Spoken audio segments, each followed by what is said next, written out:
79వ స్వాతంత్ర్య దినోత్సవ వేడుకలు జయశంకర్ జిల్లా కేంద్రంలోని కాకతీయ ప్రెస్ క్లబ్ ఆధ్వర్యంలో ఘనంగా జరిగాయి.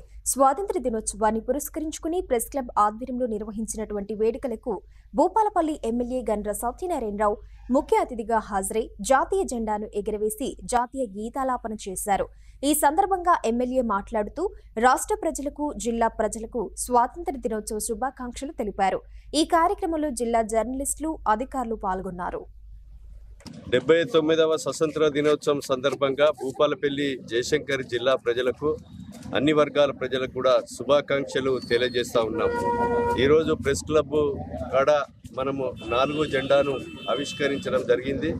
ఈ జెండా సందర్భంగా అట్టడుగున అణగారిన బడుగు బలహీన వర్గాల ప్రజలకు చేయూతనిచ్చే విధంగా, ఈ జిల్లాను అభివృద్ధి చేసే విధంగా, నియోజకవర్గము రాబోయే రోజుల్లో పేదలకు అండగా ఉండే విధంగా, బడుగులకు అండగా ఉండే విధంగా తోడ్పాటును అందించాలని, అదేవిధంగా అన్ని వర్గాల ప్రజలు కూడా మరి ఈరోజు సుఖ సంతోషాలతో ఉండే విధంగా 79 సంవత్సరాలు పూర్తి అయినా కూడా ఇంకా పేదలు, బడుగులు, బలహీన వర్గాలు, ఇల్లు లేని, అదేవిధంగా నీడ లేని బతుకు ఏదైతే కష్టం చేసి బతికేటువంటి పేదలు ఉన్నారో వాళ్ళను కూడా సమాంతరంగా ఈ సమాజంలో మంచి విలువలతో కూడినటువంటి మరి యొక్క ఉండే విధంగా రాష్ట్ర కేంద్ర ప్రభుత్వాలు ఉండాలని సందర్భంగా తెలియజేస్తూ, ఈ యొక్క కార్యక్రమంలో పాల్గొన్నటువంటి మరి పత్రికా మీడియా సోదరులకు, ప్రతి ఒక్క ప్రజాప్రతినిధులకు అందరికీ కూడా హృదయపూర్వకంగా ధన్యవాదాలు తెలియజేస్తా ఉన్నాను.